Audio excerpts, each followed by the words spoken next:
नमस्कार मित्रों, global TV के इस खास एपिसोड में आप सभी का एक बार फिर स्वागत है, अभिनंदन है। आज 15 अगस्त का दिन है और पूरा भारत आज़ादी की 75वीं सालगिरह मना रहा है। सरकार ने इसे आज़ादी का अमृतोत्सव घोषित किया है और जाहिर सी बात है, अभी हमारे पास हैं 25 साल। जब तक भारत 100 साल उसकी आज़ादी को ना हो जाए, तब तक ये अमृतोत्सव या अमृत महोत्सव मनाया जा सकता है। ये स्वर्णकाल भारत के लिए कैसा होगा, क्या तब्दीलियां आएंगी, क्या भारत जैसा प्रधानमंत्री मोदी ने कहा है एक महाशक्ति बनेगा, ये सब तो आने वाले साल बताएंगे। लेकिन जो हमारे हाथ में है, जिन यादों को हम ताज़ा कर सकते हैं, साझा कर सकते हैं, उनमें है उन संघर्षों की दास्तान जो स्वतंत्रता पाने के लिए की गई थी। जी हाँ, इसी कड़ी में जो मैं ग्लोबल टीवी आपके साथ साझा कर रहा है पिछले तकरीबन 1 साल से, बीबीसी के प्रख्यात पूर्व पत्रकार मधुकर उपाध्याय द्वारा रचित 7 खंडों में बापू नाम की किताब के अंश, एक बार फिर मैं उसी किताब के अंश आपके सामने साझा करना चाहूँगा। और पिछले कई हफ्तों से, महीनों से बापू जो किताब है श्री मधुकर उपाध्याय की, वो मैं आपके साथ साझा नहीं कर पाया, क्योंकि देश और विदेश में स्थितियां ऐसी बनी कि उन मुद्दों पर बात करना ज़्यादा ज़रूरी लगा। लेकिन आज आज़ादी की 75वीं सालगिरह है और ऐसे में अगर मैं महात्मा गांधी, बापू मोहनदास करमचंद गांधी के जीवन से जुड़े पहलुओं को आपके साथ ना शेयर करूं, तो ये ना सिर्फ हमारा और आपका बल्कि पूरे भारत वर्ष का एक तरह से नुकसान है। और मेरा ये अपना ये मानना है कि मधुकर उपाध्याय, प्रख्यात इतिहासकार और बीबीसी के पूर्व समाचार संपादक, लंदन और दिल्ली में, उन्होंने जितना बढ़िया काम महात्मा गांधी पे किया है, शायद ही किसी ने किया हो।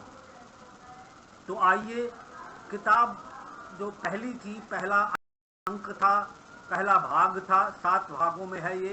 पहला भाग जो था वो किताब मैं सुबह से ढूंढ रहा हूँ और विलंब जो हो रहा है ये इसी वजह से कि वो किताब मुझे मिली नहीं।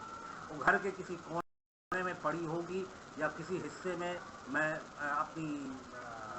अपने जन्म स्थान अयोध्या गया था, हो सकता वहाँ छूट गई हो। इसलिए किताब नंबर 2 इसका शीर्षक है दक्षिण अफ्रीका के दिन, उससे मैं ये अंश आपके सामने शेयर करूंगा, जिसका पहला अध्याय है, पहला पाठ है भिखारी बैरिस्टर। जी हाँ, मोहनदास करमचंद गांधी लंदन से वापस आ चुके हैं अपनी बैरिस्टरी की पढ़ाई करके, और राजकोट में वो प्रयासरत हैं कि उन्हें वकीली मिल जाए, वकील बनने का मौका मिल जाए। और इस जद्दोजहद में कितने सफल होते हैं वो, इसी के बारे में, और फिर वो दक्षिण अफ्रीका कैसे रवाना होते हैं, इसके बारे में मैं आपसे इस किताब के अंश शेयर करूंगा। बात यह है कि ये 7 खंडों की किताब है और पहली किताब से ही मैंने सिर्फ 3 अध्याय पढ़े थे और वो किताब अभी मैं तलाश रहा हूँ। दूसरी किताब जिसका शीर्षक है दक्षिण अफ्रीका के दिन, उसके कुछ अंश मैं आपके साथ शेयर करता हूँ। 3 साल में राजकोट में बहुत कुछ बदल गया था। दीवान कोठी बदल गई थी, अब न दीवान थे और ना ही उनका रुतबा। घर को सहेज कर रखने वाली पुतलीबाई नहीं थी, ले देकर बदरंग होती दीवारें बची थीं, जिनके अंदर केवल एक चीज रहती थी, लक्ष्मीदास का सपना। उम्मीद थी कि किसी दिन कोठी की हैसियत बहाल हो जाएगी, सब पहले जैसा हो जाएगा या शायद उससे भी अच्छा। लक्ष्मीदास ने काफी कर्ज ले लिया था, और सूदखोर उचौहों को बस कुछ दिन की बात है कहकर टाला करते थे। मोहनदास की काबिलियत पर उनका भरोसा इतना था कि कुछ सुनने को राजी नहीं थे। घर में सबसे बड़े थे, उन्हें रोकता कौन। दनादन बदलाव कर रहे थे। घर की बाहरी दीवारें जिस हाल में हो, कोशिश थी कि अंदर से बिल्कुल आधुनिक हो जाए। दरवाजों पर नए पर्दे टांग दिए गए, पुरानी कुर्सियां मेजें एक कमरे में रखकर बंद कर दी गईं और लकड़ी का बड़ा सा संदूक हटा दिया गया। उन्होंने सोचा, भाई विलायत से पढ़कर आ रहा है तो कुछ विलायती हवा घर में दाखिल हो जानी चाहिए। 3 साल में उसे एक ढंग से रहने की आदत हो गई। छुरी कांटे से खाना खाता होगा, आएगा तो कांसे की थाली और फूल के गिलास देखना अटपटा लगेगा। कमरे के कोने में खड़ी लकड़ी की अलमारी खोलकर चीनी मिट्टी के बर्तन निकाले गए। डोंगे, प्लेट, कटोरियां, कांच के गिलास, छुरी कांटे पूरे नहीं मिल रहे थे तो छोड़ दिए गए। सोचा विलायती हो गया होगा, पर है तो अपना मोहनिया ही। खान पान में बदलाव आ गया। एक जमाना था घर में चाय तभी बनती थी जब कोई बीमार हो, रोजमर्रा की जिंदगी का हिस्सा नहीं थी, दवा की तरह दी जाती। शक्ल सूरत में भी काढ़ा। चाय अब रोज बनती। कॉफी आ गई। सभ्य मेहमानों के लिए बचा कर रखे गए सफेद कप प्लेट निकाले गए, धोकर मेज पर सजा दिए गए। रंभा को शुरू में ये सब संभालना मुश्किल लगा, पर महीने भर में आदत पड़ गई। इन बदलावों को मोहनदास ने ऐसे स्वीकार कर लिया मानो कुछ हुआ ही ना हो, सामान्य बात हो। बल्कि उसने कई नई चीजें अपनी ओर से जोड़ दी। एक और कभी गरीबों का मोटिया अनाज कही जाने वाली जई को रसोई में जगह मिली, तो दूसरी तरफ चाय काफी की जगह कोको ने ले ली। हाथ पैर धोकर कमीज उतारकर चौके पर जाना छूट गया। जूते मोजे पहनकर घर भर में घूमना शुरू हो गया। दीवान कोठी को इसकी कीमत अदा करनी पड़ी। हर बदलाव के साथ दाम का पिछल्ला तो लगा ही रहता।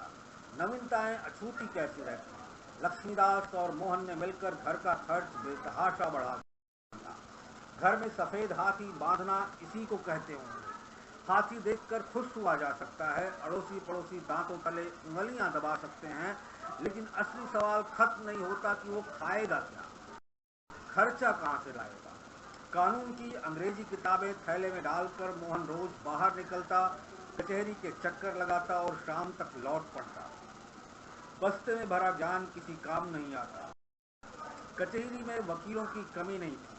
सैकड़ों घूमते और छोटे मोटे मुकदमे पकड़ लेते, मतलब भर की कमाई हो जाती। उसे ये गवारा नहीं था। होता कि वो विलायत से पढ़कर जो आया था, मानता था कि बहुत अक्लमंद है। उसकी फीस आम वकीलों से 10 गुना अधिक तो होनी ही चाहिए। बदकिस्मती से ऐसे मुवक्किल मिले नहीं। उसके पास विलायत की डिग्री थी, पर मुवक्किल तो वही थे। सिर पर गठरी रखे आते, कचहरी के बाहर पेड़ के नीचे बैठते, 4 पत्थर जोड़कर चूल्हा बनाते, रोटी सेक कर नमक से खा लेते। उनका भरोसा राजकोट के वकीलों पर ही था, वही अपने लगते थे। मुवक्किल नहीं मिले तो मोहनदास को लगा राजकोट में उसके ज्ञान की कद्र नहीं है। किसके सामने बीन बजाए। बंबई चला जाए तो शायद बात बने। अदालत बड़ी है, बड़े वकील रहते हैं, लोग पढ़े लिखे हैं, उसे समझ जाएंगे। और कुछ हो न हो, जब तक मुकदमा नहीं मिलेगा, वक्त मिलेगा कि वो हिंदुस्तानी कानून की बारीकियां पकड़ सके। उसके बिना गति नहीं। दोस्तों से सलाह की तो राय यही बनी। मोहनदास का डर सही साबित हुआ। बंबई राजकोट से अलग नहीं था। मुकदमा नहीं मिला। रोज हाई कोर्ट जाता, पंखे के नीचे बैठा रहता और लौट आता।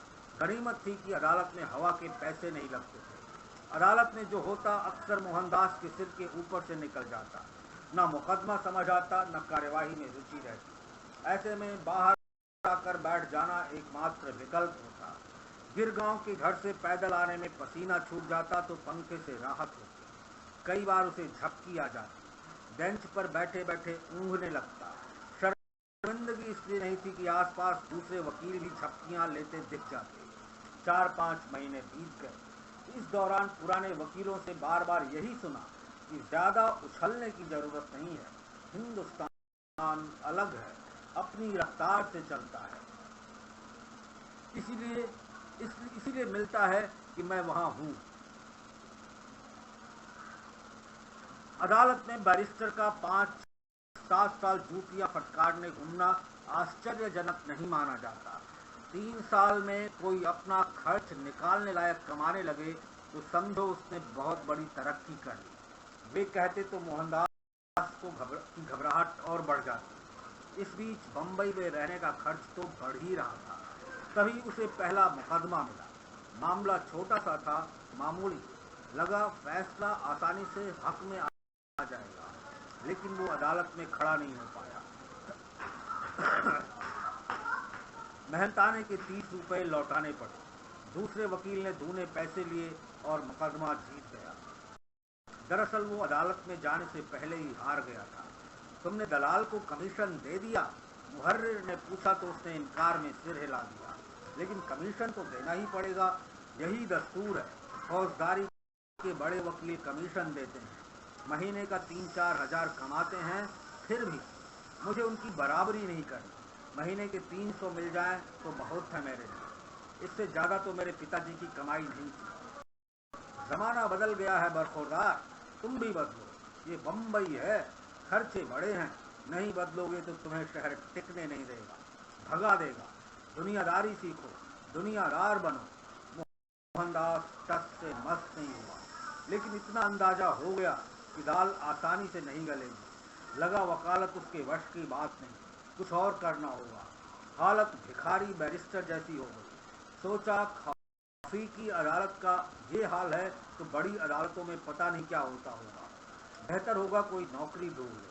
अखबारों के पन्ने पलटने शुरू किए पर हाथ कुछ नहीं आया। एक रोज बाजार से लाया कोको डिब्बे में भरते समय कागज की पुड़िया पर नजर गई। जरूरत है अंग्रेजी मास्टर की, रोजाना 1 घंटे की, मेहनताना 75 रुपए, फौरन आवेदन करें। विज्ञापन इलाके के नामी गिरामी स्कूल का था। मोहनदास ने सोचा हाई स्कूल तक के छात्रों को अंग्रेजी सिखाना मुश्किल ना होगा। लंदन में पढ़ाई की है, इतना तो वो कर ही लेगा।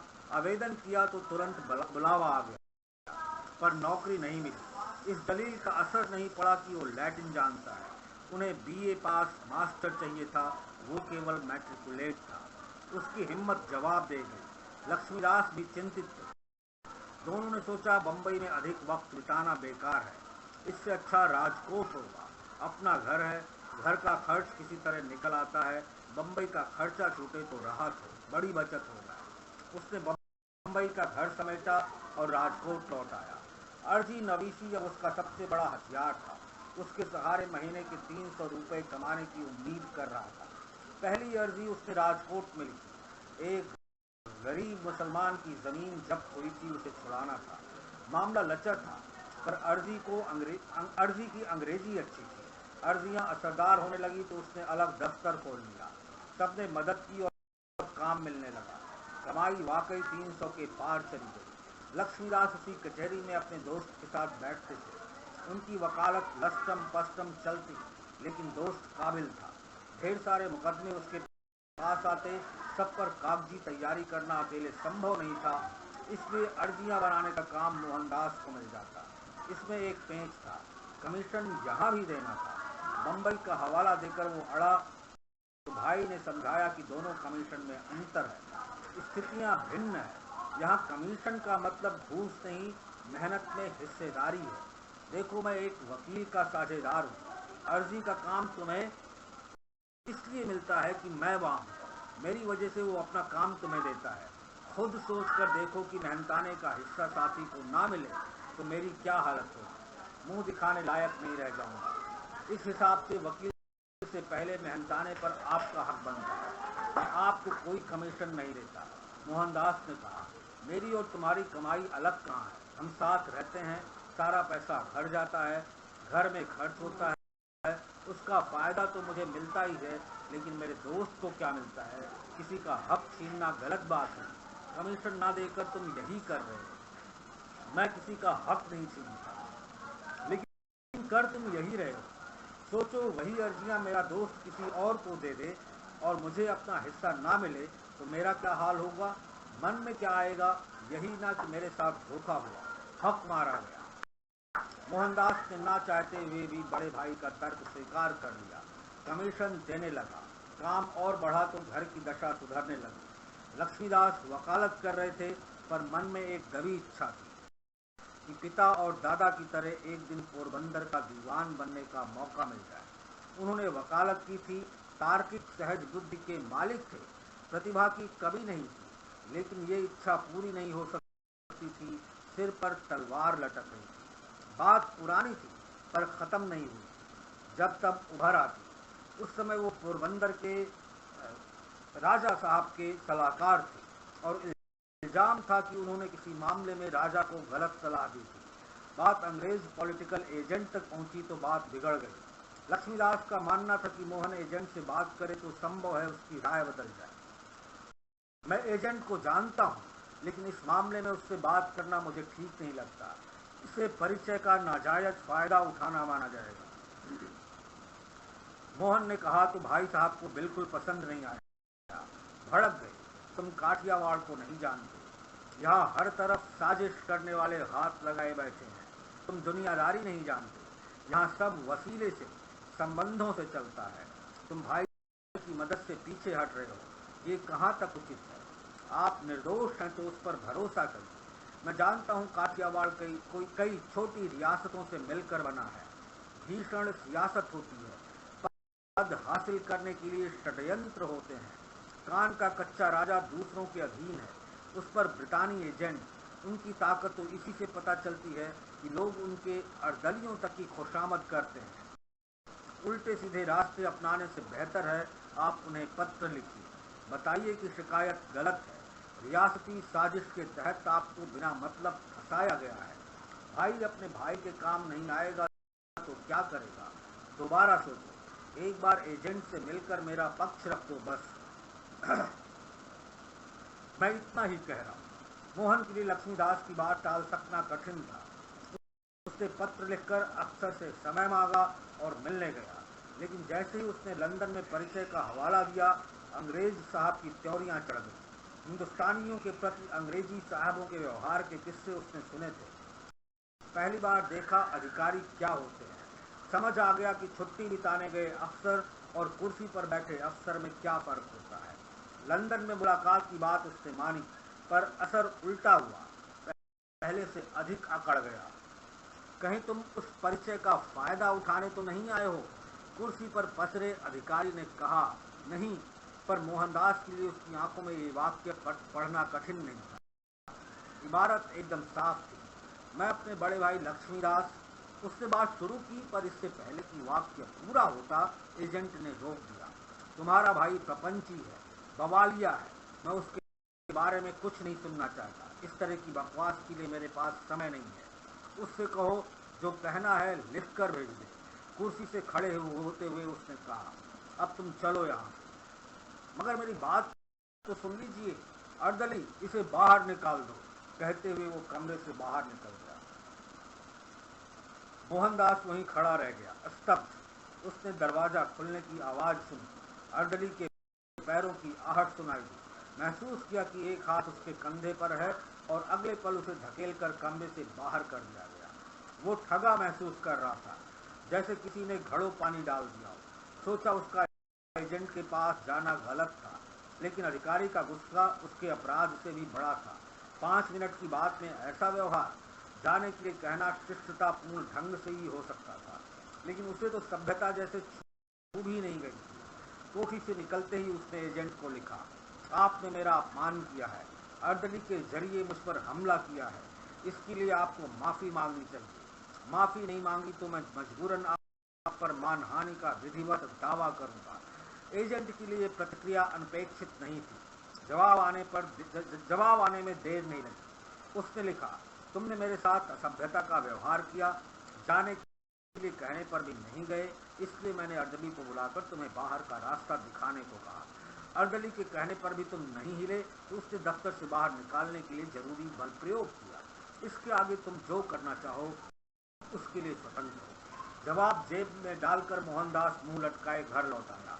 लक्ष्मीदास दुखी थे, पर क्या करते, किस मुंह से तसल्ली देते। मोहन एजेंट पर मुकदमा दायर करने के बारे में सोच रहा था, पर समस्या थी कि उसे दावा दायर करना आता ही नहीं था। पॉलिटिकल एजेंट के दुर्व्यवहार पर उसने वकील मित्रों से सलाह की, तो किसी ने बंबई का शेर कहे जाने वाले फिरोज शाह मेहता का जिक्र किया, जो उन दिनों राजकोट आए थे। मोहन उनसे मिलने का साहस नहीं जुटा पाया। चिट्ठी लिखकर एक वकील के मार्फत भिजवा दी, सलाह मांगी। चिट्ठी पढ़कर मेहता थोड़ी देर चुप रहे, फिर बोले, गांधी से कहिए यह कोई नई बात नहीं है। ऐसे अनुभव वकीलों बैरिस्टरों को होते रहते हैं। वो विदेश से अभी कुछ दिन पहले आए हैं, खून गर्म है। वो अंग्रेज अफसरों को नहीं जानते। अगर चैन से रहकर दो पैसे कमाने हैं तो बेहतर होगा चिट्ठी फाड़कर फेंक दें और अपमान का घूंट पी जाएं। मामला आगे बढ़ाने से एक पाई का फायदा नहीं होगा, उल्टे वो बर्बाद हो जाएंगे। गांधी से कहिएगा उन्हें अभी जिंदगी को और तराशना है। मोहनदास को मेहता की सलाह जहर की तरह लगी, लेकिन उसके पास ये जहर पी जाने के अलावा कोई चारा नहीं था।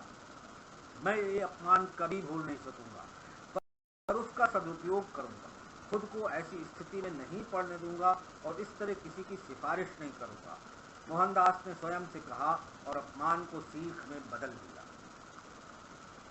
ये आपने देखा कि राजकोट और बंबई के बीच अपनी वकालत को जमाने के प्रयास में मोहनदास करमचंद गांधी किस तरह प्रयासरत थे और किस तरह की उन्हें स्थितियों का सामना करना पड़ रहा था। इसका दूसरा अध्याय भी मैं लगे हाथ कि दक्षिण अफ्रीका की तैयारी। अब परिवार में ये होने लगा कि मोहनदास के साथ क्या किया जाए, क्योंकि दीवानी उनके पिता की रही नहीं थी, भाइयों के साथ रह रहे थे। और फिर मोहनदास की विलायत में एजुकेशन हुई थी, तो उसके अनुसार उन्हें कोई जॉब, कोई नौकरी चाहिए थी। तो ये सब होते हुए अब दक्षिण अफ्रीका की तैयारी कैसे होती, कैसे वो दक्षिण अफ्रीका पहुंच जाते हैं, इसके बारे में अगला पार्ट है।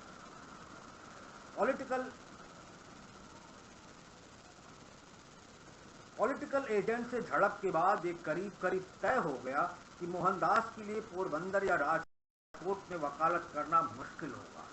सारे मामले सुनवाई के लिए एजेंट की अदालत में आते थे और उम्मीद कम थी कि वहां फैसले न्याय के आधार पर होंगे। उसकी ख्याति निहायत उद्दंड और मर्जी के खिलाफ एक शब्द न सुनने वाले अफसर की थी, जिसका नमूना उसने देख लिया था।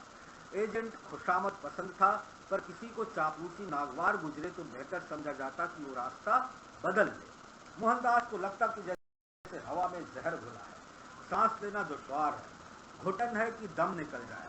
इस माहौल में इंसानी आजादी, ईमानदारी और मेहनत की जगह सिकुड़ कर चूहे के बिल सी हो गई है।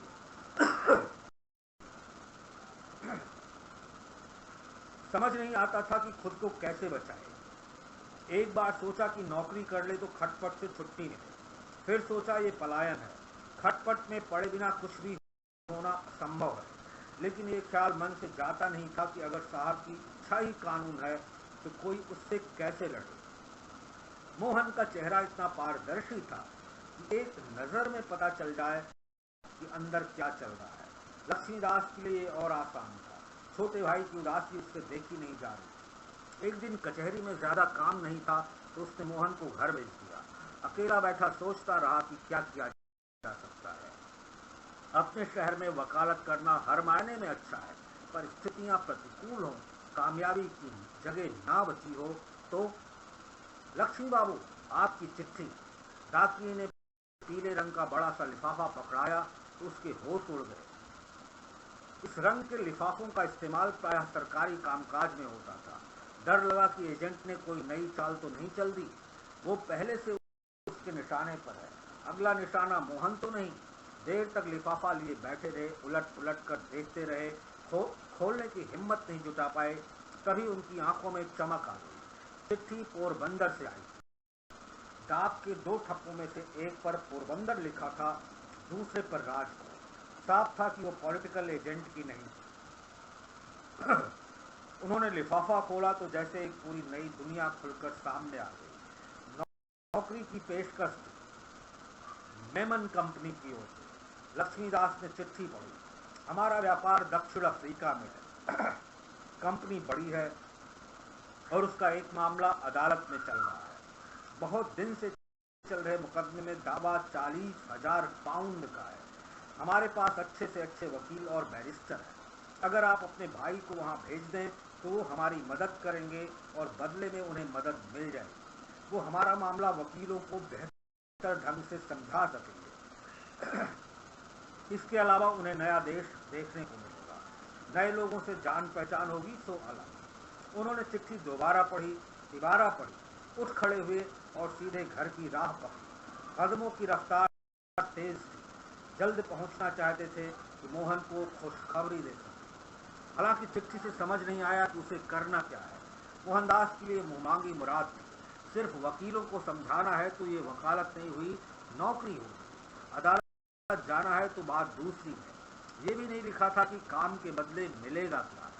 दादा अब्दुल्ला एंड कंपनी के भागीदार सेठ अब्दुल करीम झवेरी से भेंट हुई तो पेशकश की कुछ शर्तें पड़ी। आपको ज्यादा मेहनत नहीं करनी पड़ेगी। बड़े बड़े साहबों से हमारा दोस्ताना है, इसलिए मुश्किल नहीं होगी। सेठ ने मोहनदास का पहला सवाल भांप लिया, पर काम केवल गुजराती की बारीकियां वकीलों को समझाना है या कुछ और भी है?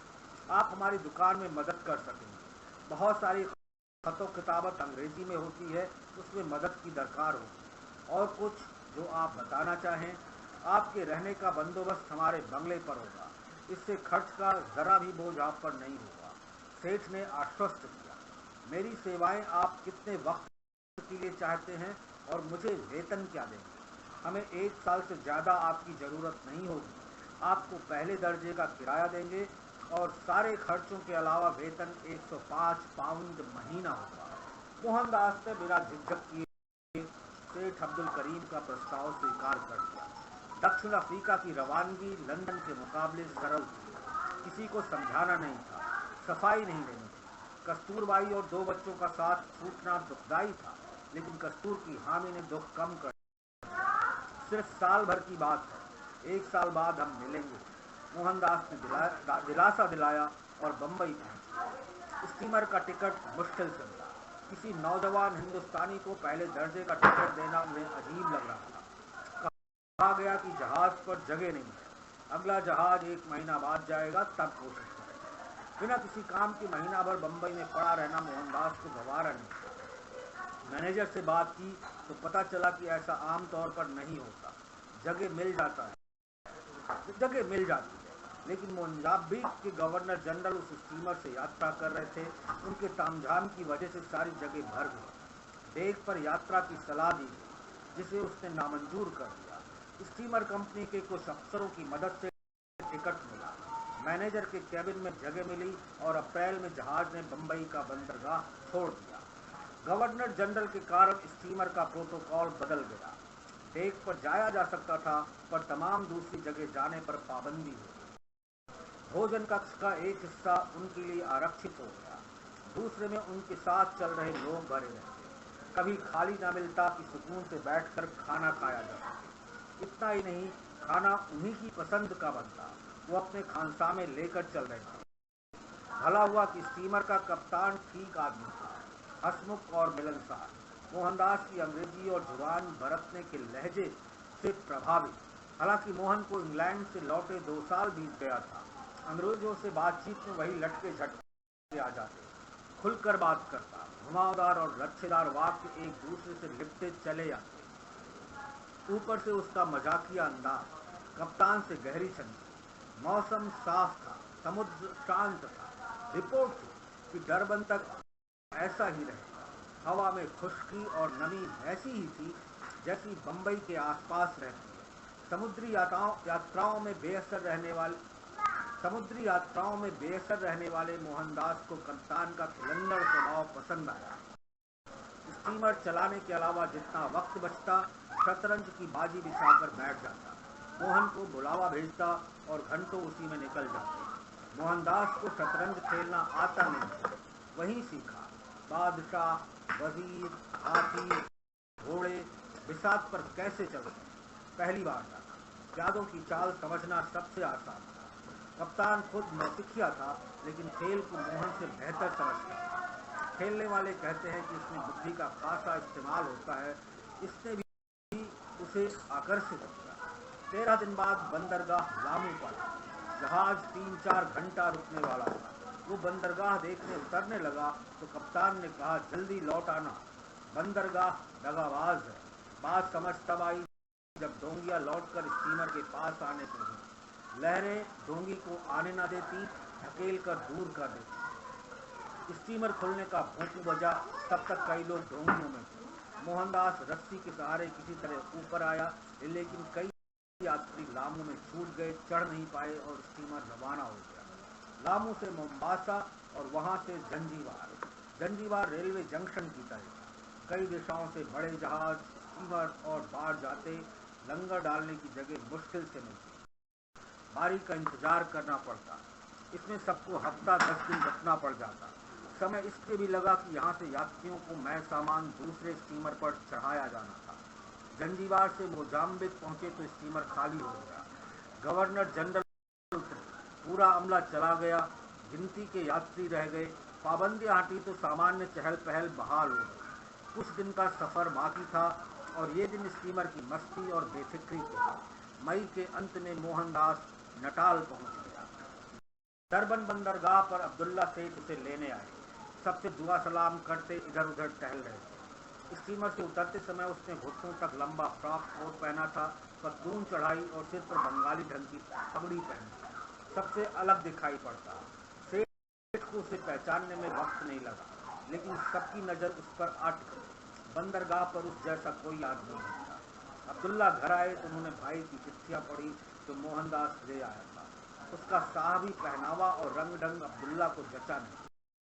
देखकर घबरा गए। लगा जैसे इंसान की परख में अब्दुल्ला करीम से और उनसे गलती हो गई। उन्होंने एक काबिल वकील को नहीं बुलाया, घर में हाथी बांध दिया। सेठ कम पढ़े लिखे थे, कारकुनों से गुजराती बोलते, बातचीत कायक अंग्रेजी सीख गए थे, पर मोहनदास की अंग्रेजी पल्ले नहीं पड़ती। शक्ति ही थे। मोहनदास को डरबन ठहरना नहीं था, प्रिटोरिया जाना था, क्योंकि मुकदमा वहीं था, प्रतिवादी वहीं रहता था। सेठ बहुत आश्वस्त नहीं थे। सोचते मान लो उनका वकील दूसरे पक्ष के वकील से मिल गया तो नजर कौन रखेगा, ना भेजा तो डरबन में वो क्या करेगा, रोटियां तोड़ेगा। मन मारकर उन्होंने 3 दिन बाद मोहनदास को डरबन की अदालत दिखाई। मैजिस्ट्रेट से मिलवाया, अपने वकील के बगल में बिठाया। अदालत में भी वो अपने विचित्र पोशाक में गया, थोड़ा परंपरागत, थोड़ा विलायती। कपड़े, सूट, जूते तो थे, सिर पर पगड़ी भी थी। मजिस्ट्रेट की नजर वहीं टिकी थी। कार्रवाई शुरू करने से पहले उसने जरूरी समझा कि नए वकील से बात करे। मजिस्ट्रेट ने पहला प्रयास बिना बोले किया। उंगली से इशारा किया कि मोहनदास सिर की भारी पगड़ी उतारकर मेज पर रख दे। इशारा साफ था, समझ में भी आया, पर मोहन ने व्यवहार ऐसा किया कि जैसे कुछ समझा ही नहीं। मैजिस्ट्रेट को पता चल गया कि नया वकील नासमझी का नाटक कर रहा है। उसके लिए ये अपमानजनक था, क्योंकि अदालत में मौजूद दूसरे लोग मौन संवाद देख समझ रहे थे। मिस्टर गांधी, तुमको अपना टोपी उतारना पड़ेगा। अदालत में टोपी पहनने की इजाजत नहीं है। टोपी उतार दो। सर, ये मेरी पोशाक है, परंपरा का हिस्सा है। पगड़ी पहनने का अधिकार मुझे बचपन से मिला हुआ है। मुझे इससे वंचित नहीं किया जा सकता। मैं देख रहा हूं कि अदालत में कई लोगों ने टोपी लगा रखी है। इन्हें इसकी अनुमति है तो मेरा पगड़ी पहनना अपराध कैसे है? मैं पगड़ी नहीं उतारूंगा। मोहनदास ने कहा, ये मेरा ऑर्डर है, पगड़ी उतारो या अदालत से बाहर चले जाओ। मोहनदास खड़ा हुआ, सिर झुकाकर मजिस्ट्रेट का आभार व्यक्त किया और उठकर बाहर चला गया। सेठ अब्दुल्ला अवाक रह गए। देखिए जनाब, टोपी तो उतारनी पड़ेगी।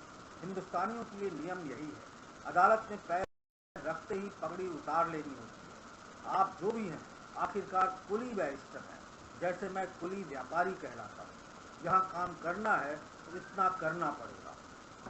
उन्होंने समझाने का प्रयास किया। मोहनदास के चेहरे पर असहमति का भाव था। लग रहा था पगड़ी पहनना या ना पहनना उसका निर्णय हो सकता है, निजी मामला है। अदालत को इसमें दखल का हक किसने दिया? उसके लिए यही सवाल महत्वपूर्ण हो गया। जनाब, इसमें ज्यादा उलझने की जरूरत नहीं, अब्दुल्ला ने कहा। आप मुसलमान होते तो अपनी टोपी पहने रह सकते थे, क्योंकि उसे इस्लामी पोशाक माना जाता है, मजहब का हिस्सा है। आप पगड़ी उतारे बिना वकालत नहीं कर पाएंगे। ये तो सरासर बेइज्जती है। पगड़ी उतारने का मतलब है अपमान बर्दाश्त करना। मैं ऐसा हरगिज नहीं करूँगा। फिर जैसे कुछ सोचकर उसने कहा, मान लीजिए हिंदुस्तानी पगड़ी मैं विदा कर दूं और उसकी जगह अंग्रेजी हैट पहन लूं, तो क्या होगा? अच्छा रहेगा जब मजिस्ट्रेट ये कहे कि हैट उतार दूं और अपमान से भी बच जाऊं। हैट पहनना बिल्कुल ठीक नहीं होगा। ये बदलाव करेंगे जनाब तो अनर्थ हो जाएगा। सेठ ने कहा, जो लोग दूसरे देश की पगड़ी पहनेंगे उसे अपनी पहचान बनाएंगे, उसकी स्थिति और कमजोर हो जाएगी। आपकी पगड़ी अच्छी है, आप पर जचती है। अंग्रेजी टोपी लगाने से आपकी गिनती वेटरों में होने लगी, सब उल्टा पड़ जाएगा। सेठ अब्दुल्ला की बात में समझदारी थी, दम था, मुल्क के प्रति अभिमान था और थोड़ा संकोच। देश पर गर्व न हो तो पगड़ी का आग्रह नहीं हो सकता, और संकोच के बिना वेटर की टिप्पणी नामुमकिन है। मोहनदास जितना सोचता गया, सेठ के प्रति सम्मान का भाव बढ़ता गया। उसने सोचा, यहाँ तमाम हिंदुस्तानी हैं, सब अंग्रेजी कपड़े पहने, लेकिन सबकी इज्जत एक जैसी नहीं। जो अपना काम नहीं कर पाते, जिंदगी बसर करने के लिए होटलों में वेटर हो जाते हैं, उन्हें अच्छी नज़र से नहीं देखा जाता। अंग्रेजों को तो छोड़ ही दीजिए, खुद हिंदुस्तानी समाज उन्हें छोटा मानता है। कुल मिलाकर सेठ की दलील थी। उसने सोचा और तय किया, इस मामले को अधर में नहीं छोड़ेगा। उसको तार्किक अंत तक ले जाएगा। कोठी लौटकर उसने पगड़ी की हिमायत में लंबी चिट्ठी लिखी। उसमें पगड़ी का इतिहास था और बताया गया कि समाज में उसकी जगह क्या है। परंपराओं का हवाला था। स्पष्ट किया गया था कि सम्मान की प्रतीक क्यों है। अदालत में हुई घटना का ब्यौरा लिखा और चिट्ठी नटाल के एक बड़े अखबार को भेजी। 2 दिन बाद वो छप गई। पत्र ने नटाल में भूचाल जैसी स्थिति ला दी। प्रतिक्रियाएं आने लगी, छपने लगी, बहस खड़ी हो गई। प्रतिक्रियाएं एक तरफा नहीं थी। एक और परंपरा का सम्मान चाहने वाले लोग थे, तो दूसरी तरफ आलोचक, जिन्हें लगता था किसी उजड़ आदमी ने आकर उनके शांत तालाब में कंकड़ फेंक दिया है। प्रतिक्रिया में आए कुछ पत्र इतने लंबे थे कि अखबार ने उन्हें लेख की तरह छापा। शीर्षक दिया, अनवेलकम विजिटर, अवांछित अतिथि। बहस चलती रही और कुछ ही दिन में उससे मोहनदास की छवि एक झगड़ालू आदमी की बना दी। चर्चा अखबार के पन्नों से निकलकर सड़क पर आई, पूरे डरबन में फैल गई, दक्षिण अफ्रीका के दूसरे शहरों तक पहुंची और मोहनदास अचानक चर्चित व्यक्ति बन गया।